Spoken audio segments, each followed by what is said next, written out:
Welcome back to the Femme podcast. With your hosts, Rami and Alicia. Talking all things fitness, mindset, and everything in between. To help you become your most fierce and femme selves.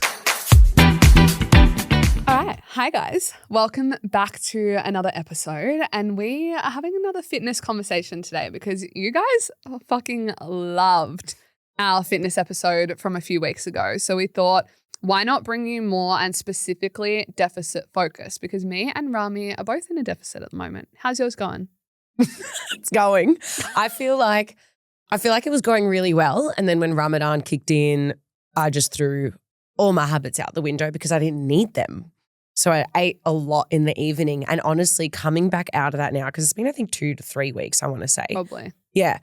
I've noticed how much I'm craving sweets in the evening. And it's that reminder of you can lose all the weight, but it's that discipline, which I know we're going to talk about. I did say that to Rami the other day. Yeah, right? That's the easy part, losing the weight. 100%. Even though you think it might be the hardest part, it's actually the easiest because you're just following a structure, you're following a plan. Yeah. But it's coming out of that. So I am re-locked in because we have these moments, right? We have these moments 100%. where the old patterns come up. And we've just got to be like, no more to those patterns anymore, okay? Because we're human. It happens to all of us. I gave Rami some tough love the other day and she said, did. Babe, you've worked too hard to get to where you are. And every day since you said that to me, I look in the mirror and I go, you work too fucking hard, bitch. Like, what are you doing? You know what I mean? And sometimes we need that reminder. You need the tough love to Tough love's good love. You have literally put so much effort Weeks. I've seen the work that you put into this and how proud you are and everything. Yeah. It's not worth having an extra chocolate or ice cream or fried chicken to throw all that out the window. Facts. Mine, I'm literally in the very start and Cal's still aren't too bad, but I'm still starving because I was in a build and that was great. But then I'm also on my period. So I actually said to Rami, I'm like, I feel like all the progress that I made, because I think so far I'm already like 1.5 kilos down. It's been like 2 weeks. Wow. It happened my body responds pretty well when I'm on top of protocols and I'm very much a lock in and I'm in. So it responds really well, but then obviously your weight will fluctuate being on your period. And I think that's even a tip of if you are in a deficit, seeing your weight go up is a normal thing. Your weight, I know that's not our first tip, but it just naturally went there of like, a very common misconception is that when you're in a deficit, the graph of your scale weight is going to go straight down. Not the case whatsoever. I've worked with so many different women on their deficits where it looks like this, or maybe weight's going up and then it plummets down. Everyone is going to be so different. And also the fact of your body weight will literally change daily. Also on that, if you get on the scale and say it says, I'm just throwing random numbers out there, 75.4, the next day it says 75.6, you have not gained 200 grams of weight. You are just fluctuating. If you ate something that was a little bit more salty, if you maybe didn't drink as much water, if you haven't done a shit, honestly, because I say that to my clients sometimes, you go to the toilet, you're probably going to be 200 grams lighter. Like there is so much that goes into how our body weight changes and shifts and fluctuates that number is not something that you've actually gained on the scale. Yeah, I want to add to that because I think that there's so many women that get so scared to weigh themselves. You've got to take the fucking emotion out. It is numbers. Oh my God, I'm getting so passionate about this because I used to be that person. And every now and then I notice those thoughts come up of, oh, don't weigh yourself because you ate too much last night. Don't do this, don't do that. But you've got to just realize that it's simply data. And especially if you're going on a weight loss journey, it's one of the best ways to actually track if you are losing that weight. Yes, you can obviously do physical measurements, test through your clothes. I personally like to weigh myself because I'm like, well, this is just data. I can't associate my emotions with the number. So if you're that person that wants to go on a weight loss journey, but you're too scared to weigh yourself, it's not the scale. It's your relationship with it. And once you heal that relationship and remind yourself, it's just a number, that's it. It's actually going to make the whole process so much easier. Yeah. And I get really logical with it with my clients that there is always going to be an explanation. So again, like I listed before, all those things, if you weigh on and you are like, oh, that sucked, I want you to think back, have you gone to the toilet? How much water did you drink yesterday? Did you maybe have a little bit more salty So many food? more factors. Sleep, stress, so many things that contribute to that it's not actually just the number. Then our first actual tip, hire a coach. I'm over here. I love helping women get results. And It honestly just takes the guesswork out of it. I've been a coach for 5 years now. Wow. And I have my own coach. Even coaches have coaches because I still have the days where I cannot be fucked and I need to be reminded of the big fat goals that I have to continue to show up for myself. So it's small things like that. It's also small things that when you do have the days where you are going, oh, my weight's up, oh, I'm not feeling too great, you just need someone in your corner and someone to chat to and someone who understands the process, because you are not meant to know everything as a Gen Pop client, is what I like to call you, like a lifestyle person. Say you're a teacher. Say you are a 9-to-5 marketing girly. Your expertise isn't fitness. So why would you try to do a deficit without having an expert in your corner when you could do it so much easier, probably get results a whole lot faster, a lot less stress-free, and probably get better results overall? Because a lot of the time, you don't have to be in as deep of a deficit as you probably think that you need to. There's that whole misconception about the 1,200 calories and full restriction. Right now, my deficit is 2,000 calories. And I don't always share full measurements and everything, but I also want to share that for the fact that that can be a deficit for people. It is not absolutely starving yourself every single day. A deficit is eating less calories than you are burning. So if that is 200 calories less, there's going to be a point where your body probably plateaus and then maybe we drop that a little lower. You do not need to go 0 to 100 from eating really well and then fully fucking starving yourself, because that is honestly just the recipe for gaining all the weight back and the all or nothing and all the rebounding and everything like that. Beautiful. And I guess that's going to tie in with remembering your why. Every time you do want to get that extra piece of chocolate, every time you want to skip the gym, every time you say, oh, I can't be fucking my steps in, because it's not always just about food, right? Like how many times do you not go to the gym? How many times do you, like skip out on your workouts? And you have to remind yourself of why you want to go in the deficit in the first place, why you want to lose weight. There is always some sort of reason, whether it is you want to look a certain way or you want to fit into a certain type of outfit that you've been dreaming of, or, it's close to your wedding. Like there's so many women that try to lose weight before their wedding, right? And it's okay to have those goals, but it's your goal. And you have to remember that. If you're looking at every other girl on social media and you're seeing them cut all the way and you're thinking, I want to do what they're doing, they've got a completely different why to you, right? Mine was, I feel like for the longest time, it was always just to lose weight to look skinny, lose weight to look skinny. Realized that doesn't work for me. I want to lose weight because I want to feel fit. I want to feel sexy. I want to feel a certain way. For me, it was I want to be driven by emotion, not by looks anymore. And that's worked for me. But for you, it might be because you just want to be skinny, and that's okay. But remember that every time you feel like you're going to fall off the bandwagon, or like I said, you're going for the extra thing or you're not doing the thing that you need to do, you've just got to remind yourself why. And if that why isn't that strong anymore, you got to change it. It's like with any goal. I'm so passionate about this. Your why can evolve. Your why can change. A lot of girls that I talk to about losing weight, they say for them sometimes it's not even just about the weight, it's about the discipline. They want to just challenge themselves. Even for me as well. That's why I'm doing my 6-pack goal. Yeah. I think for me this year too, because it's evolved so much from just looking skinny, it's, can I do this? Because this is fucking hard. Like deficit is fucking hard. Otherwise, every other Tom, Dick and Harry would do it. People don't do it because it's scary. It's hard. It does require so much more time management, so much more effort, so many more conversations you have to have. And for me, it was, am I disciplined or am I resilient enough to also do this fucking thing? You sort of already started the point that I wanted to make of that deficits are not glamorous and glorious, because I have clients, majority of the clients that come to me want to go on a deficit. And a conversation that I have a lot of the time is that, yes, whilst it gets you results, it is not a fun time. You need to understand the fact that you're going to be hungry. You are going to be more emotional because you're hungry. You're going to be more irritable. You have lower energy levels.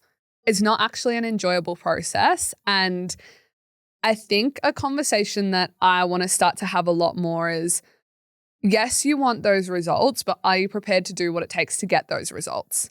Because it's one thing to want the thing. It's another thing to understand what actually takes to get there. For example, within this whole 6-pack thing that I'm doing, it's going to take a different level of commitment than another goal that I may have had that I would have been a little bit more flexible on. If you're someone who wants to, I don't know, do whatever, you do you actually have the time in your day to do what it takes to get those results? Because I think sometimes we need to step back and that might not actually be the goal for you. If you do not have the time to do that, the willpower to do that, the want to do that, the willingness to sacrifice what it actually takes to do that, that is not the goal for you. And that's probably not actually what you want, because there are going to be so many moments in your deficit where you'll be challenged to flake on the commitments that you've made yourself, where, like I said, you are low energy. Why would you want to go lift weights in the gym? You are low energy. You're going to look at your food and be like, fried chicken sounds so much better right now. We were talking about fried chicken before and I literally cannot stop thinking about it, but they are really hard and you need to be prepared for that. And I give my girls, before we go into a deficit, I almost talk them out of it to go, I need to make sure you're really ready to do this. I'm going to tell you all the shit parts about it so that when you go into it, you go, oh, Alicia was telling me about this before. And I'm not going to glamorize it. And I'm pretty strict on how I take my clients through deficits. If I don't think they're ready, they're not going into one, because you are depleting your body of nutrients. If you're not going to do it right, you're wasting your time. If you are going to fuck around and not properly track your calories, you're wasting your time because you're depleting your body of these nutrients when you could just be eating more food and still getting results and making changes. Fuck, this is everything I need. I'm literally just like, I feel like you're speaking We're having to me. a coaching but session. I need to be yelled at. Because it's we all do true. at times. Like, yeah. My mindset with a deficit is we get in, we get out. Yeah. Is if we can get the results that we want in 8 weeks, perfect. Some people it's going to take 10 to 12, whatever that looks like. But I'm not having you at a point where you have zero energy, you're miserable all the time just to get these results, because things are going to stop happening at that point as well, right? So if you're going to commit to it, be ready to commit to it. I feel like I'm now like speaking to Rami's soul. Good, I need this. Of like, be ready to do it and give it your all, because it's only temporary. Something you also said at the start, you chose to do this. God, I'm really being on a coaching session. This is so good. But this is also the Get a bestie that's a coach. This is the conversations that I have with clients all the time. Yeah. And as I've coached more, I've gotten so much better at having these conversations of being like, this is actually the reality. If you want these results and you're doing not that, then you're not going to get those results. If you're okay with that, perfect. If you're not, you're not. And I actually said to a few clients recently, I said, everything I say to you, you don't have to do it. But I am telling you that if you want those results, that is what it requires. It's then up to you to make that choice to do it or to not. Because I have clients that go, no, it is actually really important to me to socialize and go out for a drink with my friends. Alcohol is going to get in the way of your fitness results massively. If we were going out every weekend, getting blackout drunk, waking up the next day at 12 o'clock, having a whole day where we eat like shit, that is going to make a massive impact. If you go, I'm fully fine with that, cool. You're not going to get the same results. But if you're okay with that, then that's okay. Is that making down what I'm putting up? Yeah. But if you're so dedicated to those results, then there are sacrifices we need to be willing to make. I'm just coaching Rami. Yeah, I'm not even here anymore. On that, are you happy for Nick? Go, yeah. Okay. Fucking hell, you're on a roll. I think a part that people need to be more understanding of is there is a lot of sacrifice, and that comes with the territory. The reason why you don't have the results is because you're not making those sacrifices, and the people that do have them can't stop laughing now. This is good. This is good. She's like, I need to hear this. Yeah. The people that do have them are making the sacrifices, and it's the things that in the moment don't feel so fun, but 3 months down the line, you've made those sacrifices over and over again. You're not going to remember that day where you chose not to have a piece of cake.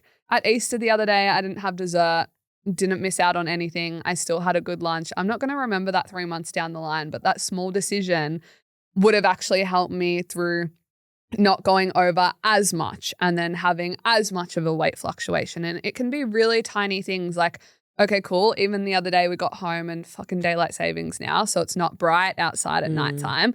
And I sat down on the couch after Easter and went, fuck, I've got 3,000 steps to go. I did not want to, I honestly wasn't going to do my steps. And I was like, I'm just going to let myself have a day off. And then I told Jared, and I actually started doing like laps around the house, and that takes forever to get 3,000.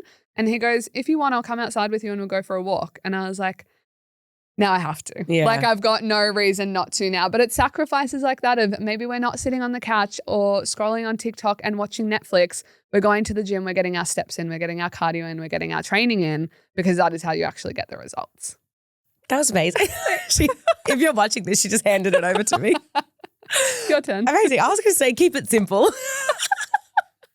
Which is true, because I want to go back to the comparison thing, because you might see someone doing something that works for them and it might not work for you.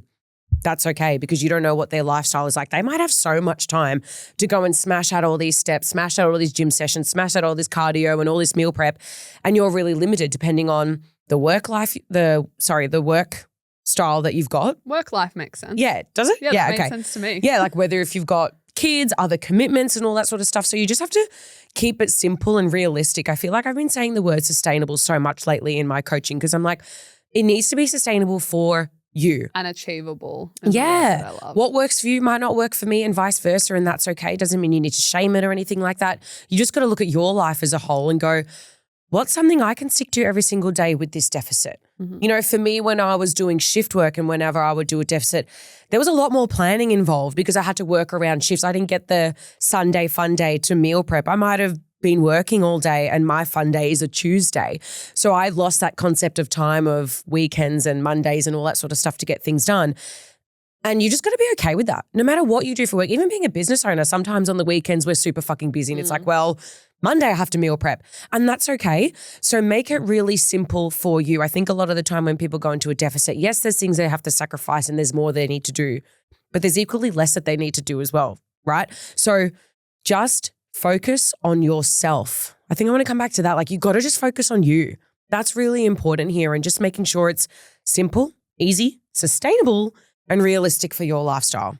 Yeah. And I think something you reminded me of is this literally happened to me yesterday of I just had such a busy day, was not prepared because it was Easter weekend and life just, it was a day that I didn't think was going to happen and it happened. And being adaptable. Whoa! What was what that? did I just say? Well, adaptable? Yeah, it was good. I like it. But being able to be adaptable is something we talked about in our last fitness episode. Have to be. But an example on this is like yesterday, things weren't perfect and I even posted a story about this and I was fucking knackered by the time I got home. I'd taught, I'd driven over 2 hours. I then had to walk the dogs again after already hitting my step count. And I'm like, I've already done enough movement. I don't want to walk them again. But I could either quickly get something from a fast food place and just do the easy option, or do an option that's also really fucking easy, just a little bit more inconvenient, and go to the shops, get a microwave meal, got some apples and stuff that also held me over till today. So it's also making those decisions to be really proactive of like, okay, I could either say I have no food in the house or get my fucking ass up, go to Woolies, and if really you have no energy to cook, get a fucking microwave meal. Is that the best option? No, they're full of shit, whatever. Who gives a fuck? If that's going to be the easiest thing for you in that moment and remove the mental load, then that's what it's going to be. And that's where it comes down to sacrifices sometimes, is it's like we're either sacrificing time or we're sacrificing mental load and things. I could have cooked last night. I also hadn't even opened my laptop. So I was like, also had to get up at 4 a.m. And it was either stay up until about midnight or sacrifice the fact that, yeah, this maybe isn't the most nutritious meal. It's going to do what I need it to do and sort of get the job done, which comes with planning ahead, but then also on the moments that you're not planned, going, okay, what's the option now? Because there's always a way to do it. Like, jump in. You do get better at this the more that you do it, but I just jumped into my fitness pal and like, what are a few quick things I can buy? Apple, beef jerky, microwave meal. Perfect. I could list off so many quick things right now. Protein bars, protein shakes, beef jerky. Just grab a roast fucking chicken from Woolies if you need more protein. Microwave rice, apples, fruit, veg for your carbs, peanut butter, butter. There's so many things that if you need to hit your macros quickly and easily without cooking, you can do it. Message me if you need help with that because I got lists upon lists. But know ways to work around and problem solve, I think, is really important in a deficit because it won't be smooth sailing. And we need to be able to, in those moments, go, I'm not just fucking throwing everything out the window. I'm going to take responsibility that, okay, I may be eating an hour later, but I chose to stick to this deficit, so I'm going to problem solve in this moment to do that. Yeah. And you can't have an all or nothing mindset with this because you're spot on. You're going to be met with a lot of inconveniences. There's a lot that are going to come up, whether that's social settings, like you said, cutting back on alcohol, cutting back on things, obviously not restricting yourself for the rest of your fucking life, but reminding yourself that it is temporary. And there are going to be a lot of inconveniences. You're so fucking right. You've got to have that resilience and that discipline to go, yes, this is inconvenient as fuck, but I did choose this. And you're so right there. And I think that the inconvenience thing was a big reality check when we went to the retreat. I don't know about you, but I feel like for me, I learned so much about things are just inconvenient, but they pass. It's like walking in the rain. Yeah, the rain is inconvenient, but I'm not going to not get my steps in just because it's raining. And I think a big key thing with a deficit is not letting your conditions or environment or other people impact the decisions that you make. You have to be really strong in the decisions that you make throughout your deficit. Otherwise, if you're giving your control away to everyone and everything, you won't achieve the goal or it's going to take really long. And this is why you can't have an all or nothing mindset because let's say, yeah, it is raining, but you're not flexible enough to go walk in the rain. You're going to go, well, fuck this and fuck the rest of the week off because I couldn't get this done and it's so explosive in your head. But a flexible person's going to go, hey, can I get a jacket? Can I get an umbrella? Can I just go later? Or tomorrow, I'm just going to make up for it. Or fuck it. Today, I got to take the L and tomorrow I'm going to do my fucking best or I'm going to do better. And I think that we're human, so we're not perfect and we're not always going to smash every single day, 24/7, whatever, because things do happen, but it's about bouncing back quicker and knowing that tomorrow I'm going to just do my fucking best because today, maybe I slept in. That's why I didn't get to go for a walk. Today, maybe I doom scrolled for an extra 30 minutes. That's why I didn't get to go to the gym. And it's just being honest with yourself. I think that's really key during this phase is, you'll tell someone that you're doing a deficit and it's like, wow, well done. Good for you. It's hard. But if you're doing a shit job at it, is it actually well done? Probably not. So there's always things that we can fix up. And again, it's just being okay with it is hard. There are going to be inconveniences. And the better you get at facing them, oh my God, imagine how you'll be able to face anything else in life. Because it's just one chapter of your story. Literally. You fucking smash this, smash everything else, right? And I think I want to talk about the bounce back for a second because you probably will have times where you fuck up. You make a shit decision. Oh, absolutely. You are tired. You get the KFC, get the Maccas, get the easy option. Do not dwell on that decision. You've done it. You can't go back in time. There is literally nothing you can do about it. What matters is how you show up the next day. And on that, it is not restricting to make up for the extra calories that you did. It is just get back to the plan. Fucking forget about it and just move on and just keep showing up because that is then where people fuck up. And another thing is, I don't know about this, comes up with clients at times is where they go, oh, I missed a workout last week, so should I do that workout this week to make up for it? No, because then you're probably going to overload yourself this week and then we're going to be more tired for the next week. Like, just take the fucking L. Yeah. Recognize that you fucked up. You probably could have planned better, probably could have done better in that moment. But what can we learn from this? Like, take a step back. I just feel like a teacher in this moment. Let's step back. Let's look at it and go, what could I have done better in that situation? If I'm presented with that again, what am I going to do in that situation? And for me, I do a lot of driving. I go back and forth a lot, which sometimes means that my meal times, I'm fucking starving and I've got an hour till I'm home, but that's when I'm eating because I couldn't bring it in the car because there wasn't a fridge or something. I clearly remember on my deficit a few years ago, I was actually moving house, and if you know Eastlink, there's a few different points where there's like Macca's and KFC and everything, and I had food at home. I think it was already prepped and ready. I literally just had to put it in the microwave, but it was an hour and 15 minutes away. And the mental battle that I had in my head for that, not even kidding, the whole hour and 15 minutes of I could just stop, but then I've got it at home, but I could just like take the L and do it. Do you know how fucking good I felt when I got home and I put my food in the microwave and I went, I'm fucking fine. I'm such a drama queen of like, it was an hour where all I just needed to do is literally breathe and go, I'm going to be okay being hungry. And that's something that I actually want to touch base on that I'm glad I reminded myself of is that you're going to be hungry in a deficit. That is actually normal and it's actually a sign that you're in a deficit. Because we're eating less food than your body requires. Therefore, you are going to be hungry when you're in a deficit.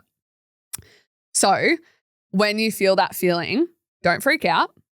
just breathe through it. Have some fucking water, I want to say, because so often hunger and thirst are confused. So make sure that you're hydrated. And then also just realize you're not going to die, that you're hungry. Okay? We can wait. And I have to remind myself of this all the time because I don't know, when I get hungry, I'm like, I need food right fucking now. Otherwise, I literally will die. I can't do it. And Jared's always like, what the fuck is wrong? You act like you haven't eaten for days. And I'm like, no, I need to fuel my body. And like, you'll be okay. Just breathe through and learn how to regulate your emotions through the hunger.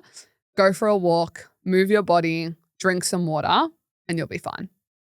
Beautiful. I want to say to the girlies who are putting themselves in a deficit because they hate their body, do not. Because it will make the process and the journey that much fucking harder if you're doing it out of a place of hate. And I can say that because I used to be that girl. I used to be the one that was like, well, I hate my stomach, so I need to change it. I hate my thighs. I hate my hips. I hate this. And that actually adds so much more tension and resentment towards yourself that you actually then struggle to see the positive changes that you're doing for yourself. And I always say this to clients now is don't let it be a pain-driven goal why you want to lose weight. Flip that. Make it something that you can work towards. And this can be for any goal really, but is it because you want to be healthy? Is it because you want to be fit? Is it because when your kid is 7 years old, you want to be able to run around a playground with them? Whatever it is, it doesn't have to always be, well, I hate my stomach, so I want to change. Can it be something that you can look towards? Because if we're doing it out of pain, I want to reiterate, it will feel really fucking hard. You've got to flip that mindset into a positive driven goal to make the process so much easier. And if it's your first time or your sixth time or whatever, just be compassionate with yourself because it is fucking hard. But like we said, get the support and just remind yourself of what you will get out of it, why you're doing it, and the emotions that you're going to get when you achieve that goal, I think is just so key. And if you're always focusing on the things that you hate about your body, you'll miss out on everything. You'll miss out on all the discipline you're building, all the resilience you're building. Every time you said no when you wanted to say yes, you will just let those things fleet on by because you're still focused on one part of your body versus I'm doing this to feel fit. And then you're going to start thinking of all the positive things that you're doing. And then you're going to be so much more grateful. And then it gets to be a little bit more fun. And then having the hard conversations don't feel that hard anymore because you're like, fuck yeah, I'm actually killing this. Yeah, I might not be where I want to be yet, but that's okay because we can strive for our goal and still be hard on ourselves and get shit done. They can coexist and have fun and be patient and like everything can happen. It's okay. You've made me think of a point that I think is actually a good point to end the episode on, of that a deficit may not be for you right now. And that is okay. The amount of times that I actually tell clients that we're not going to go into a deficit right now because, like I said before, you're not ready, or you may not actually be happy with the results you get at the end. Because I've been in a deficit, my first ever deficit, I got to the end and I remember thinking, why don't I look like what I thought I would look like at the end of it? I was expecting to see all my muscles popping. I didn't have any fucking muscle. So when I got to the end of a deficit, I didn't look the tone that I wanted to look or how certain shredded, quote unquote, people look on Instagram. If you do not have muscle to show, well, if you do not have muscle, when you cut down fat, you are not going to see muscle. And that's also a really realistic conversation that I have with people of like, we can get to a deficit and think, this is not what I was expecting to look like. So maybe we need to spend time building muscle first. And we need to spend time getting some tone to your body so that when you go into a deficit, it's like, fuck, look at all these things popping through. Because the worst thing is to finish a deficit and go, this isn't where I thought I would be. And that's like, okay, well, now we got to spend the time building the muscle and then go into another one. So accept that they're not for everyone. It's not that we just go, we're going into a deficit. It happens right fucking now. There is priming that goes into it. It's a really strategic, thought out thing. Like this is things that I have conversations with clients all the time. If you are not ready, we're not doing it. So make a decision with a coach. I would highly recommend to go, is this the right thing for me right now? If it's not, there's nothing wrong with that. And final thing that I need to say, you can still make progress without being in a deficit. It is not the only answer to feeling more strong and confident in your body. Beautiful. Let's end it there. Thanks. Thank you so much for listening. And you know the dealio. If you need assistance with this, our girl Alicia is a coach. She literally does this for a living. She fucking froths it. I gave Rami a good talking to today. She did. It's been fucking eye-opening. It's literally made me be like, got to keep locking the fuck in. I got 6 weeks to go. It's actually not that long in the grand scheme of things. So I got 14, so. Anyway, we're going to love and leave here and we'll see you next week. Bye. Thanks so much for listening. If you're over on Spotify, don't forget to give us a follow and rate us 5 stars. And if you're over on our YouTube, don't forget to hit that subscribe button. See you next week. Bye.